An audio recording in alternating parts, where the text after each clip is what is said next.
Hello बच्चों, तो हम लोग रत्न के बारे में पढ़ेंगे। तो रत्न में सबसे पहला आता है हीरा। हीरे हीरे मतलब डायमंड। डायमंड में डायमंड का सिंपल फॉर्मूला है सी, मतलब कार्बन से बना हुआ था, हीरा कहते हैं। ठीक है। इसकी अगर पर्याय की बात करें तो अमेघ, कुलिश, वज्र, वर्जक और हीरा। ठीक है।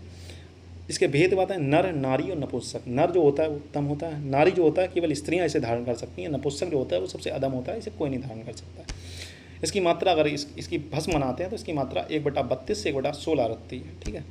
हीरे के दोष, हीरे में क्या क्या दोष पाए जाते हैं जिनके कारण हम हीरे को पहचानेंगे कि ये हीरा इम्प्योर है। बिंदु दोष, काकपद दोष, यव दोष, मल दोष और रेखा दोष।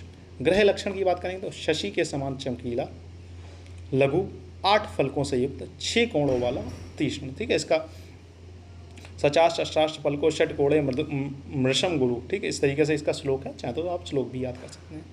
वर्तुल, मलीन, जील, नील वर्ण का, खर, काकपद और रेखा आड्य, मतलब जिसमें बहुत सारी रेखाएं आपको दिखाई पड़ जाएं। ठीक है। गुणकर्म की बात करें, आयुष्य मतलब आयु को बढ़ाने वाला, वर्ण मतलब वर्ण को ठीक करने वाला, मतलब एकदम मतलब गुड लुकिंग अट्रैक्टिव ने बना देगा। मेध्य मतलब बुद्धि को बढ़ाने वाला। अग्निदीपक मतलब जठराग्नि को बढ़ाने वाला, एक तो मतलब डाइजेस्टिव प्रॉपर्टी को आपकी इंक्रीज करेगा। नेत्र रोगों में हितकारी, मतलब अगर आई डिसऑर्डर्स है तो उसमें काम करेगा। बल यानी कि बल को बढ़ाने वाला। ठीक है।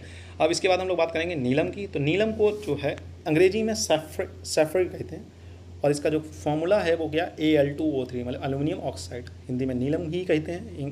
ठीक है। इसका मतलब संस्कृत में नीलम कहते हैं, हिंदी में भी नीलम कहते हैं। नील, नील रत्न, सुनीलक, नीलशम, शनि रत्न, इसे शनि रत्न के नाम से भी जाना जाता है। ठीक है।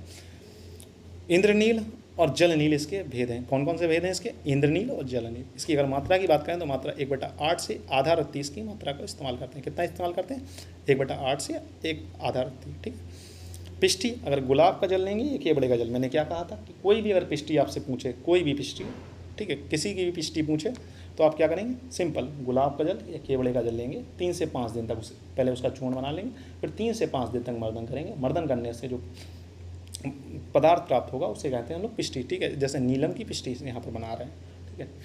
अब ग्रह लक्षण देखते हैं। तो ग्रह लक्षण एक वर्ण वाला होना चाहिए, गुरु होना चाहिए, स्निग्ध होना चाहिए, स्वच्छ होना चाहिए, गोल होना चाहिए, अत्यंत चमकीला होना चाहिए। ठीक है। फिर हम लोग बात करेंगे अग्रह की। तो आधा रक्त वर्ण मतलब आधा लाल हो, लघु हो, रुक्ष हो, कोमल हो। क्या हो, लघु हो, रुक्ष हो और कोमल हो।